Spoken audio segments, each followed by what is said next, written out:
नमस्कार प्यारे बच्चों, स्वागत है आप सभी का एक बार फिर आपके अपने YouTube channel AK future academy में। मैं अजीत कपासिया। तो प्यारे बच्चों, आज हम एक बहुत ही इंपॉर्टेंट टॉपिक पढ़ेंगे जो कि एकेडमिक और कॉम्पिटिटिव दोनों के पर्सपेक्टिव से बहुत ही इंपॉर्टेंट टॉपिक है। यदि आप अभी एकेडमिक क्लास में पढ़ रहे हो, आप 9th 10th 11th 12th class में पढ़ते हो, या फिर आप किसी कॉम्पिटिटिव एग्जाम की तैयारी कर रहे हो, तो यहाँ पर डिटरमाइनर्स एक टॉपिक होता है जो आपको पता होना चाहिए, क्योंकि एकेडमिक क्लासों में भी यहाँ से जो है क्वेश्चन बनते हैं और कॉम्पिटिटिव में भी। डिटरमाइनर्स के अंदर आपके articles, possessives, numbers, quantifier, demonstrative, interrogative, इस तरह के जो है ये डिटरमाइनर्स होते हैं। अब डिटरमाइनर्स में अगर हम देखें कि सबसे पहले तो डिटरमाइनर्स को हिंदी में क्या कहते हैं, तो डिटरमाइनर्स को हिंदी में कहते हैं निर्धारक। अभी निर्धारक यानी डिटरमाइनर्स करता क्या है, तो a determiners is a word that introduce a noun, it always come before a noun, not after, and it also come before any other adjective use to describe the noun. Determiners यानी जो निर्धारक शब्द होते हैं वो noun का परिचय कराते हैं। क्या कराते हैं? नाउन का परिचय कराते हैं, उसको इंट्रोड्यूस कराते हैं। और ये हमेशा नाउन के पहले आते हैं, ना कि नाउन के बाद में। लेकिन कभी कभी क्या होता है कि नाउन से पहले कुछ एडजेक्टिव वगैरह होते हैं, तो ये उनसे भी पहले आ जाते हैं। ठीक है। बेसिकली डिटरमाइनर्स जो होते हैं ये एडजेक्टिव यानी विशेषण ही होते हैं। आपसे पूछा जाए कि डिटरमाइनर्स क्या हैं, तो ये एडजेक्टिव ही होते हैं। अब डिटरमाइनर्स का जो काम होता है वो क्या होता है, तो डिटरमाइनर जो होते हैं उनके दो काम होते हैं। एक आप देख रहे हो रेफरिंग, दूसरा होता है क्वांटिफाइंग। रेफरिंग का मतलब होता है संदर्भ देना, और क्वांटिफाइंग का मतलब है उसकी मात्रा के बारे में बताना कि भाई वो कितना है। ठीक है, उसकी अमाउंट कितनी है, या उसका जो है आप कह सकते हो कि या तो उसके बारे में बता दें कि अमाउंट कितना उसका, या फिर उसकी क्वांटिटी कितनी है। ठीक है। तो कहने का मतलब ये बेसिकली आपको इतना याद रखना है कि भाई ये जो है नाउन को इंट्रोड्यूस कराते हैं डिटरमाइनर्स, हिंदी में इनको निर्धारक कहते हैं। और दो काम मैंने आपको बता दिया, एक था रेफरिंग और दूसरा था क्वांटिफाइंग। अभी आपको समझ में आना स्टार्ट हो जाएगा। थोड़ा सा जो हो डेफिनेशन जो है वो कम समझ में आएगी आपको, जब मैं आपको विद एग्जांपल समझाऊंगा तो आपको अच्छे से समझ में आ जाएगा। देखो कैसे। अब देखते हैं क्लासिफिकेशन ऑफ डिटरमाइनर्स। डिटरमाइनर्स जो होते हैं वो कितने प्रकार के होते हैं। पहले आप देखो आर्टिकल्स, ए एंड द, इनको आप आर्टिकल्स बोलते हो, ये भी डिटरमाइनर्स के पार्ट होते हैं। पजेसिव्स, जिसमें आपका me, my, our, his, her, its, our, their. Demonstrative, this, that, these, those. Quantifiers, a few, a little, much, many, a lot of, most, और some, enough, any, few, a great deal of, a bit more, a bit more। फिर number भी आते हैं determiners में, जैसे 1 2 3 4 5 6, और दूसरे तरह के जो पोजीशन दर्शाते हैं, जैसे first, second, third, fourth, fifth. फिर इंटेरोगेटिव, जैसे विच, वॉट, वुज, ये जो इंटेरोगेटिव होते हैं इनको भी डिटरमाइनर्स में ही इंक्लूड किया जाता है। फिर डिस्ट्रीब्यूटिव, डिस्ट्रीब्यूटिव्स का मतलब जैसे all, both, half, either, neither, each, every. Defining word यानी विच और वोज, और डिफरेंस वर्ड यानी कि अदर और अनोदर। ये इतने प्रकार के आपके जो है डिटरमाइनर्स होते हैं। अब इनको एक एक करके एग्जाम्पल से समझते हैं। सबसे पहले देखते हैं पजेसिव्स। पजेसिव्स का मतलब जो डिटरमाइनर्स होते हैं पजेसिव्स, वो किस तरह के, ये क्या चीज़ें दर्शाते हैं, ये दर्शाते हैं मालिकाना हक। ठीक है। ये क्या है, पजेसिव का मतलब होता है मालिकाना हक। ठीक है। किसी के ऊपर आप कोई भी चीज़ है उसके ऊपर आप अपना जो है मालिकाना हक, ऑनरशिप या फिर हक दर्शा रहे हो, जैसे कि माई, अवर, योर, हर, इट्स। अब यहाँ आप देखोगे कि अगर इसको आप एग्जाम्पल से समझोगे तो काफ़ी अच्छे से आपको समझ में आएगा। Can I borrow your keys, क्या मैं तुम्हारी चाबियाँ ले सकता हूँ, यानी तुम्हारी, तुम्हारा हक है तुम्हारी चाबियों के ऊपर। तो आपसे पूछा जा रहा है can I borrow your keys, क्या मैं तुम्हारी चाबी ले सकता हूँ। There homework is due tomorrow, कल से तुम्हारा जो कार्य है वो कैसा है, ड्यू है। माई प्लान इज डिले, मेरी जो योजना है अब वो कैसी हो चुकी है, डिले हो चुकी है। Could you bring his tea out to him, क्या तुम मेरे लिए जो चाय है वो बाहर ला सकते हो। The monkey grabbed its baby as soon as tourist gathered in the area, जैसे ही इस उस इलाके में जो टूरिस्ट थे या पर्यटक थे वो इकट्ठा होने शुरू हुए, उस बंदर ने अपने बच्चे को जो है उठा लिया। We got our result yesterday evening, हमें जो है हमारा जो परिणाम है वो कल शाम तक मिल जाएगा। सॉरी, कल शाम मिल गया था, क्योंकि यस्टरडे का मतलब होता है बीता हुआ कल। हमें हमारा जो परिणाम है, रिजल्ट है, वो कल शाम ही मिल गया था। I will get my bag, मुझे मेरा बैग मिल गया। तो यहाँ देख रहे हो कि यहाँ पर आपको हक यानी मालिकाना हक की बात हो रही है, ओनरशिप की बात हो रही है। जैसे कि मेरा, तुम्हारा, हमारा, उनका, इस तरह के जो वर्ड होते हैं ये आपके पजेसिव डिटरमाइनर्स होते हैं। अब देखते हैं डेमोस्ट्रेटिव। डेमोस्ट्रेटिव का मतलब है किसी की तरफ संकेत करना, ठीक है, इशारा करना या किसी को इशारे से बताना। तो इसमें आते हैं आपके दिस, दैट, दीज, दोज। जैसे कि this blue car need to be wash next, यानी कि ये जो नीली कार है इसे धुलने की आवश्यकता है। That metal road should work, यानी यह जो मेटल वर्क है, रॉड है मेटल की, धातु की, यह इसको काम करना चाहिए, यानी कि ये काम कर सकती है। दीज ऑरेंज आर डिलीशियस, ये जो संतरे हैं ये बहुत ही डिलीशियस हैं, यानी लाजवाब हैं।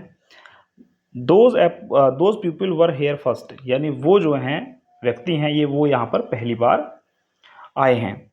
तो अब आप देख रहे हो डेमोस्ट्रेटिव का मतलब है जो किसी को इंडिकेट करने के लिए या किसी की तरफ जो इशारा करने के लिए इन वर्डों का यूज करते हैं, जैसे कि यह, वह। और आप याद रखें कि जैसे दिस होता है तो नज़दीक के लिए हम इसका यूज़ करते हैं, दैट का हम दूर के लिए यूज़ कर रहे हैं, और दीज का मतलब इन और दोज का मतलब उन, यानी नज़दीक में दीज का यूज़ करते हैं और दूर के लिए हम दोज का यूज़ करते हैं। अब देखते हैं नंबर्स। नंबर जो होते हैं वो दो तरह के होते हैं, एक होते हैं कार्डिनल और दूसरे होते हैं ऑर्डिनल। कार्डिनल नंबर क्या होते हैं कि कार्डिनल नंबर से जो हम क्वांटिटी और अमाउंट को रिप्रेजेंट करते हैं, यानी इनसे हम क्या है, क्वांटिटी का मतलब होता है क्वांटिटी का मतलब होता है उसकी जो है संख्या कितनी है, और अमाउंट का मतलब उसकी मात्रा कितनी है, ठीक है। जैसे 1 2 3 4 5 6, जैसे कि द बास्केट कंटेन 10 एप्पल्स, यानी उस टोकरी में कितने थे, 10 सेब थे।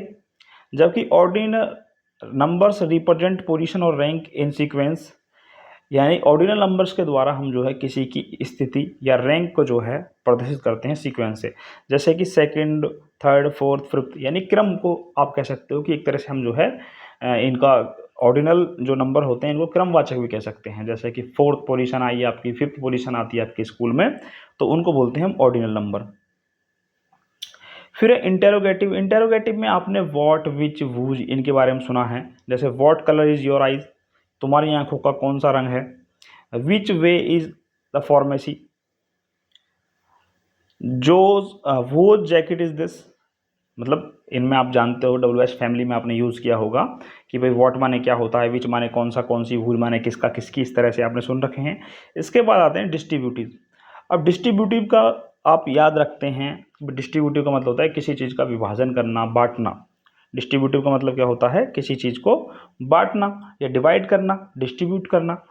और इसमें कौन कौन से वर्ड आते हैं, जैसे all, both, each, every, neither, either, half, इस तरह के वर्ड आते हैं। अब इनको एक एक करके समझते हैं। जैसे ऑल, ऑल का मतलब होता है सभी, सब या सबके, ठीक है। अब ऑल का मतलब होता है सभी, जैसे all the books were old, सभी किताबें पुरानी थी। I like many of her song but not all them are good, मैं उसके सभी गानों को पसंद करता हूँ पर वो सभी जो हैं अच्छे नहीं हैं। बोथ में से होता है दोनों। Both my parents are teachers, मेरे माता पिता दोनों ही अध्यापक हैं। She knew both my children, वह दोनों ही मेरे बच्चों को, वह मेरे दोनों बच्चों को जानती है। Both these boys are brothers, वो दोनों लड़के भाई हैं। ईच और एवरी का मीनिंग भी सभी होता है। ईच और एवरी का मीनिंग क्या होता है, सभी। कभी कभी आपने प्रत्येक भी सुना होगा। अब यहाँ पर कन्फ्यूजन होता है कि भाई यहाँ पर हम ईच का हमें यूज कब करना है और एवरी का यूज़ हमें कहाँ करना है। तो देखो ईच का यूज़ हम कहाँ करते हैं, each is a use to refer a individual items in group or two or मोर।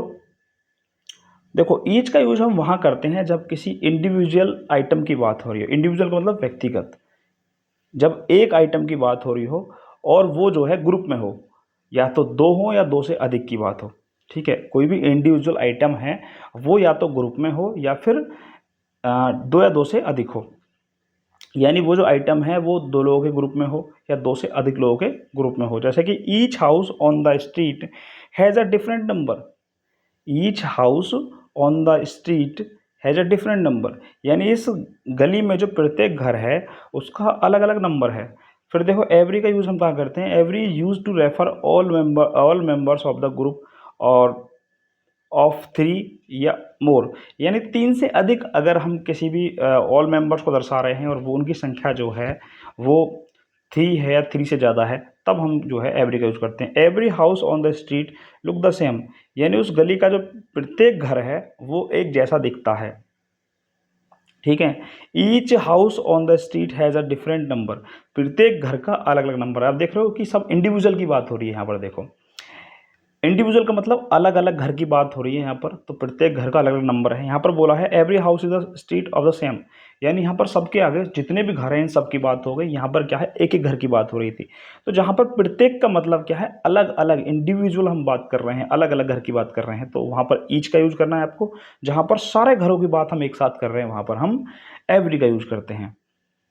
अब देखो हाफ का मतलब होता है आधा या दो बराबर भाग। आ हाफ शीट ऑफ पेपर, यानी कि पेपर के दो आधा भाग जो है, क्या बोलेंगे, पेपर का आधा भाग था। आइदर का मतलब है या तो, use to indicate that one of the position is selected but not both. Either का मतलब होता है कि भाई इसका संकेत करने के लिए कि आपको क्या है, एक ऑप्शन दिया जाए परंतु दोनों ना हो। जैसे आई विल ईट आइदर चिकन और फिश, इनमें से आपको क्या है कि एक ही दो चीज़ हैं लेकिन इनमें से एक आपको चूज करने हो। दो ऑप्शन दिए हुए हैं आपको, दे दिए कि भाई या तो आप जो है चिकन खा लीजिए या आप जो है फिश खा लीजिए। या तो आइदर का मीनिंग क्या होता है, या तो, और उनमें से क्या है, आपके पास दो ऑप्शन दिए जाते हैं, आप उनमें से किसी एक को चूज कर सकते हो। वहां पर जब ऐसी सिचुएशन दी जाए आपको, तब आप आइदर का यूज करते हो। आई विल ईट आइदर, या तो आई विल ईट, या तो मैं चिकन खाऊंगा या मैं फिश खाऊंगा। नाइदर का मतलब होता है ना तो, use to indicate that none of option are selected, जब दिए गए ऑप्शन में से आप कोई भी जो ऑप्शन सेलेक्ट नहीं करते हो। यहाँ पर तो क्या था कि आपको दो ऑप्शन दिए गए हैं, उनमें से किसी का आप एक को सेलेक्ट कर लेते हो, किसी को भी। और नाइदर का मतलब जहाँ आपको ऑप्शन दिए जाए उनमें से किसी को भी आप सेलेक्ट ना करें। जैसे कि I will eat neither chicken nor fish tonight, यानी आज मैं जो है ना तो चिकन खाऊंगा और ना ही फिश खाऊंगा। अब देखो डिफरेंस वर्ड कौन कौन से होते हैं। जैसे अनोदर, अनोदर का मतलब होता है एक और। Use to refer to one more an additional of the same kind, यानी जब आप किसी उसके ही जैसी दूसरी वस्तु की डिमांड करते हैं, दूसरी वस्तु और यूज करते हो, तब हम इसका यूज करते हैं अनोदर का। जैसे कि अनोदर इज ऑलवेज सिंगुलर, और अनोदर का यूज जो है हम हमेशा किस में, सिंगुलर में करते हैं। जैसे कि another cup of cup, another cup of coffee, यानी कि आप कॉफ़ी पी रहे थे और आपको दूसरी इसी तरह कॉफ़ी चाहिए, तो आप बोलेंगे कि भाई मुझे एक और कॉफ़ी चाहिए ऐसी अनोदर कॉफ़ी। तो उसका मतलब है सेम, जैसी आप पहले से पी रहे थे आपको दूसरी वैसी चाहिए, तो वहाँ पर आप अनोदर का यूज करोगे। जबकि अदर का मतलब होता है अन्य, अन्य का मतलब दूसरी कोई। जैसे कि use to refer to sometime something that is different, distinct और additional. Other can be use of both singular and plural, जबकि अदर का यूज जो है हम सिंगुलर और प्लूरल दोनों में कर सकते हैं, जबकि अनोदर का यूज हम केवल सिंगुलर में करते थे। जैसे कि अदर बुक्स, दूसरी किताबें। भाई मेरे पास कुछ किताबें थी, मेरे मान लीजिए मेरे पास एक हिस्ट्री किताबें थी और दूसरी पॉलिटिक किताबें थी, यानी कि अब सेम नहीं है। तो वहाँ पर जहाँ पर दूसरी चीज़ें तो हों लेकिन कैसी हों, जो आपस में सेम ना हो, दूसरी चीज़ों की बात कर रहे हैं, तो वहाँ पर आप अदर का यूज करते हो। अब देखो डिफाइनिंग वर्ड में कौन कौन से, विच और वूज। विच का जो हिंदी में मीनिंग होता है, देखो विच आप क्वेश्चन वर्ड की तरह भी यूज करते हो, इसे डिफाइनिंग वर्ड की तरह एक डिटरमाइनर्स की तरह भी यूज करते हो। तो use to refer a thing और the add details of information things, यानी कि इसका मतलब क्या होता है, किसी वस्तु के बारे में हमें जानकारी देनी है। विच का यूज कहाँ करते हैं हम, किसी वस्तु के बारे में हमें क्या करनी है, इंफॉर्मेशन देनी होती है तब। Here is the car which she bought for his son, यह वह कार है जो उसने अपने बेटे के लिए खरीदी है। वूज में होता है जिसका या जिसका, जिसकी या जिसका। Use to indicate position, position or ask who or what own something. अब यहाँ पर देखो पोजेशन आपने देख लिया कि इसमें भी जो है हुज के द्वारा हम क्या दर्शाते हैं, स्वामित्व, अधिकार या ownership. I have a friend whose mother drive a taxi, देखो क्या है, कि मेरा एक मित्र है जिसकी माता गाड़ी चलाती हैं या टैक्सी चलाती हैं, तो यहाँ पर भी क्या हो गया, जिसकी। ठीक है, वूज का मीनिंग क्या होगा यहाँ पर, जिसकी। नेक्स्ट देखो, एक इम्पोर्टेंट बात है जो आपको पता होनी चाहिए कि कई बार जो है आप इसको लेकर कंफ्यूज हो जाओगे। जैसे विच का यूज करते हैं, तो विच का यूज जो है हम, इसका मीनिंग होता है जो, लेकिन इसका यूज हम नॉन लिविंग थिंग्स के साथ करते हैं, जबकि WHO का मीनिंग भी हो जो होता है, और इसका यूज हम लिविंग थिंग्स के साथ करते हैं। जैसे I told the teacher whose fault it was, मैंने अध्यापक को बताया गलती कहाँ थी। The dog who was there tell are usually friendly, यानी वो कुत्ते कुत्ते जो कि पूंछ हिलाते हैं वो सामान्यतः फ्रेंडली होते हैं। James Madison about whom we speak little nowadays was a super leader. James Madison जिनके बारे में अब हम कम बात करते हैं, इन दिनों हम कम बात करते हैं या आप कम बात करते हैं, वो एक ही बहुत ही सुपर या अच्छे या फेमस नेता थे। तो ये चीज़ जो मैं आपको समझाने की कोशिश कर रहा हूँ कि वूज माने क्या होता है, कि मैंने टीचर बताया कि गलती किसकी थी, तो वूज माने होता है किसका है किसकी, वू माने होता है कौन या जो, और वूम माने होता है जो। ठीक है, वूम और वो जो आपको देखने को मिलेगा, इनका जो मीनिंग है वो लगभग सेम ही रहता है। अब यहाँ पर ये क्वेश्चन वर्ड की तरह यूज़ ना हो रहे हैं, इनको बस ध्यान रखें हैं, इंटेरोगेटिव की तरह यूज़ नहीं हो रहे हैं ये। ठीक है, और ये इंपॉर्टेंट बात आपके लिए, जब आप स्पीकिंग करते हो बोलते हो तो वहाँ आपको यूज करना होता है। तो विच का यूज जो हम करेंगे तो वो निर्जीव या नॉन लिविंग थिंग्स के साथ करते हैं। कोई भी निर्जीव कोई वस्तु है तो उसके साथ आप अगर जो वर्ड आपको बोलना है कि यह वही पेन है जो मुझे कल मिला था, तो यहाँ पर आप जो की जगह यूज करोगे विच। अगर किसी व्यक्ति की बात कर रहे हो, लिविंग थिंग्स की बात कर रहे हो कि यह वही व्यक्ति है जो कल मेरे पर्स चुरा करके भाग गया था, या यह वही व्यक्ति है जो कल मुझे स्कूल में मिला था, या यह वही व्यक्ति है जो कल मुझे शहर में मिला था, मार्केट में मिला था। तो अगर व्यक्ति की बात हो रही है तो आप वो का यूज करना, और अगर किसी वस्तु की बात हो रही है तो विच का यूज करना। अब देखो क्वांटिफायर्स में क्या है कि यहाँ पर आप सबसे पहले देखते हैं फ्यू और लिटिल। और फ्यू में भी देखो आप तीन तरह से हम इसका यूज करते हैं, आ फ्यू, द फ्यू और केवल फ्यू। ऐसे ही हम लिटिल का यूज करते हैं, आ लिटिल, द लिटिल और लिटिल। अब देखते हैं इनमें सबसे पहले कि भाई सबसे पहले देखो काउंटेबल। काउंटेबल में का मतलब होता है जिन्हें हम गिन सकते हैं, जिनकी गणना की जा सकती है। अनकाउंटेबल का मतलब है जिन्हें हम गिन नहीं सकते, इसका मतलब उनको मापेंगे या तोलेंगे।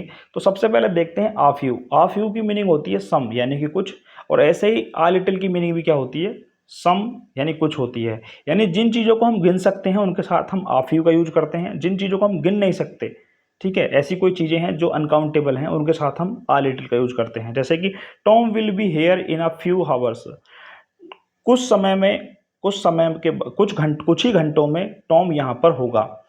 और यहाँ पर देखोगे there is a little chance that the boys will win, यानी कि बहुत कुछ ही चांस हैं, क्या बोलोगे, कुछ ही चांस हैं या कुछ ही उम्मीद है कि लड़का जीत जाएगा। अब देखो द फ्यू का मतलब होता है बहुत कम, लेकिन जितना भी है उसके सभी के बारे में बात कर रहे हैं। ठीक है, द फ्यू का यूज या द लिटिल का मतलब होता है बहुत कम।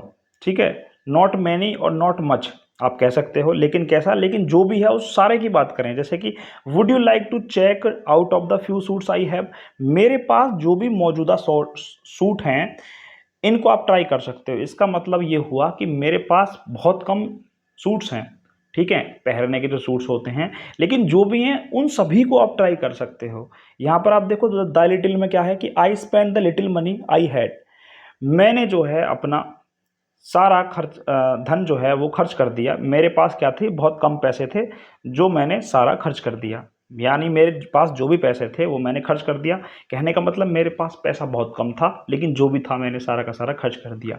अब यहाँ पर एक चीज़ आप समझो कि जो भी आपके पास कम सोर्स हैं, बहुत कम आपके पास है, लेकिन आप उस पूरे को खर्च कर दो या पूरे के साथ जो भी कुछ करते हो, सभी की बात भी आपको चीज़ें याद रखनी है कि आपके पास एक तो चीज़ बहुत कम है लेकिन आप उसका पूरी का यूज़ कर रहे हो। फ्यू का मतलब होता है नॉट मैनी, और नॉट मैनी का मतलब हार्डली कह सकते हो आप, और हार्डली का मतलब होता है मुश्किल से, यानी ना के बराबर कोई चीज़ है। और इसका यूज हम फ्यू का नेगेटिव सेंस में करते हैं। We now have a few days to pay the rent, अब हमारे पास जो है कुछ ही दिन बचे हैं किराया देने के लिए, यानी ना के बराबर 1-2 दिन बचा है, ऐसा कह सकते हो आप कि ना के बराबर दिन बचे हैं, यानी नेगेटिव सेंस में इसका यूज करेंगे हम। ऐसे ही लिटिल में देखोगे नॉट मच, हार्डली, मुश्किल से, इसका भी नेगेटिव सेंस होता है कि we have little time left to finish the task, यानी इस काम को करने के पास हम इस काम को करने के लिए हमारे पास अब बहुत कम दिन बचे हैं, या ना के बराबर दिन बचे हैं। ठीक है, ना के बराबर। तो आप देख रहे हो कि अगर कुछ की बात हो रही है तो आप आ फ्यू या आ लिटिल का यूज करते हो, और बहुत कम की बात हो रही हो लेकिन उसके बारे में कुछ और स्पेशलिटी या स्पेसिफिकेशन दे रखी है तो वहाँ पर हम द फ्यू और द लिटिल का यूज़ करते हो। जबकि मुश्किल से या ना के बराबर की बात हो रही है, बिल्कुल ना के बराबर कोई भी चीज़ है और कोई भी स्पेसिफिकेशन नहीं दे रखी, तब हम वहाँ पर फ्यू और लिटिल का यूज़ करते हैं। और ऐसी चीज़ें जिन्हें हम गिन सकते हैं, कैसी चीज़ें जिन्हें हम गिन सकते हैं, ठीक है, तो उनके साथ हम जो है फ्यू का यूज़ करते हैं, और जिन्हें हम गिन नहीं सकते यानी मापेंगे या तोलेंगे, ठीक है, कोई भी चीज़ ऐसी है जिसे हम गिन नहीं सकते, जिसको केवल मापा या तोला जा सकता है, तो उसके लिए हम लिटिल का यूज़ करते हैं। नेक्स्ट देखो मच और मैनी। मच का मतलब होता है कितना, कितनी, कितना, आपने सुना भी होगा। मैनी का मतलब होता है कितना, कितनी, कितने, और मच का मतलब बहुत भी होता है, मैनी का मतलब भी बहुत होता है।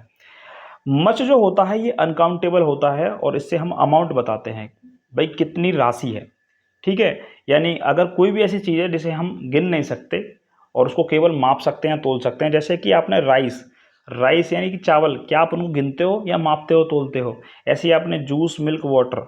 इसी तरह से मैनी में जैसे बुक्स हैं, शूज हैं, मैंगो है, तो आप how much milk does the recipe call for, यानी इस रेसिपी के लिए कितने दूध की आवश्यकता होगी या कितना दूध तुम्हें चाहिए।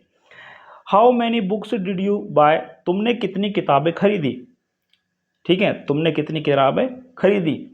अब एक बात देखो कि कितनी किताबें, तो किताबों को आप गिन के बता सकते हो, लेकिन मिल्क को आप गिन के बता सकते हो? मिल्क तो आपको मापना पड़ेगा या तोलना पड़ेगा, ठीक है। तो मच का यूज हम वहाँ करते हैं जहाँ अनकाउंटेबल नाउन्स हमारे पास होते हैं, यानी अनकाउंटेबल है, और मैनी का यूज हम वहाँ करते हैं जहाँ पर हमारे पास काउंटेबल चीज़ें होती हैं, ठीक है। तो हाउ मैनी और हाउ मच का अंतर मैं पहले ही बता चुका हूँ, आप अगर लगातार वीडियोज़ मेरी देखते हो तो। इसके बाद देखो आ लॉट ऑफ का मतलब होता है बहुत सारे, जैसे कि a lot of people went to the game, यानी कि खेल देखने के लिए बहुत सारे लोग गए। तो जब भी बहुत सारे की बात होती है तो वहाँ आ लॉट ऑफ का यूज करोगे आप। मोस्ट का मतलब होता है अधिकांश, यानी ज़्यादातर भी आप कह सकते हो कि it took me the most time, इसको करने में मुझे सबसे ज़्यादा समय लगा। Most time what is drinkable, ज़्यादातर जो नल का पानी होता है वो पीने लायक होता है।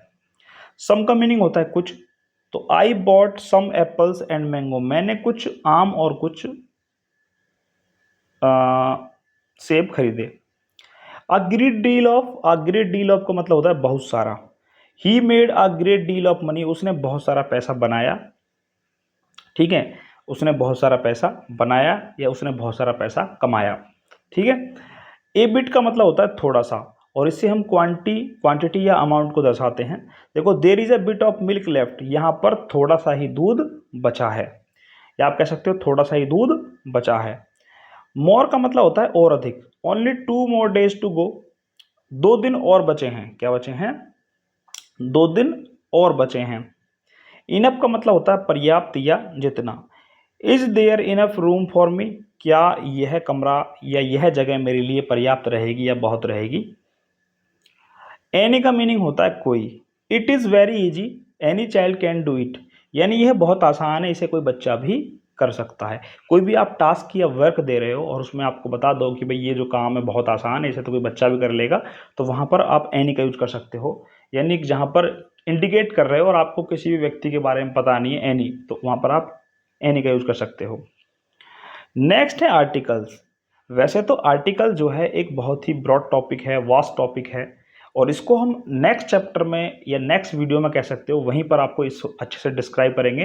लेकिन यहाँ पर डिटरमाइनर्स में इसको बताना जरूरी है आपके लिए कि आर्टिकल्स जो होते हैं ये वो शब्द होते हैं जैसे कि ए एंड द, यानी आर्टिकल जो होते हैं वो 2 तरह के होते हैं, डेफिनेट और इनडेफिनेट। डेफिनेट का मतलब होता है निश्चित, जिसमें दा आता है, और इनडेफिनेट में आते हैं ए और एन।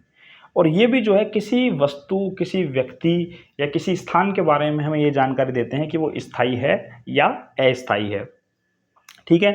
तो इनका जो हम यूज़ करते हैं ये जो डिपेंड करता है ये उस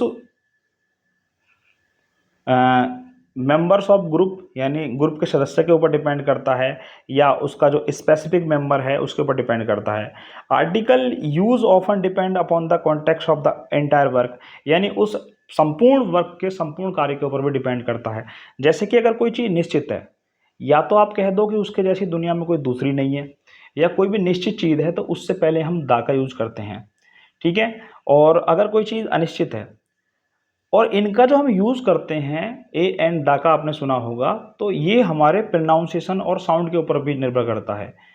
बहुत सारे बच्चे क्या करते हैं, केवल ए ई आई ओ यू वॉवल्स देखते हैं और उनके आगे ही जो है ए और एन का यूज़ कर देते हैं। तो ऐसा आपको नहीं देखना है। उनका जो प्रोनाउंसिएशन आप करते हो, जो उनकी साउंड आती है, उच्चारण जो होती है, उसके अकॉर्डिंग हम इनका यूज़ करते हैं।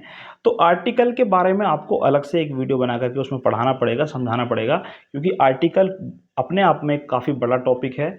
कहाँ कहाँ पर आपको आर्टिकल का यूज़ करना है और कहाँ कहाँ पर नहीं करना है, इस सब को मैं आपको नेक्स्ट वीडियो में, एक नई वीडियो के अंदर आपको समझाऊंगा। तो मिलते हैं नेक्स्ट वीडियो में। आई होप आपको जो चीज़ें मैंने समझाई हैं वो समझ में आई होंगी। अगर अब भी आपकी कोई क्वेरी है या कहीं पर आपको कुछ चीज़ समझ में नहीं आई तो कमेंट करके पूछ सकते हैं। मिलते हैं नेक्स्ट वीडियो में। अगर तब तक आपको वीडियो अच्छी लग रही है तो वीडियो में सपोर्ट करते रहो, लाइक कमेंट करके बताओ कि वीडियो कैसी लग रही है। और काफ़ी दिनों के बाद जो है वीडियो आई है, क्योंकि मैं कुछ काम करने में बिजी था। तो अब डेली जो है आपको कुछ ना कुछ वीडियो में जानकारी मिलती रहेगी।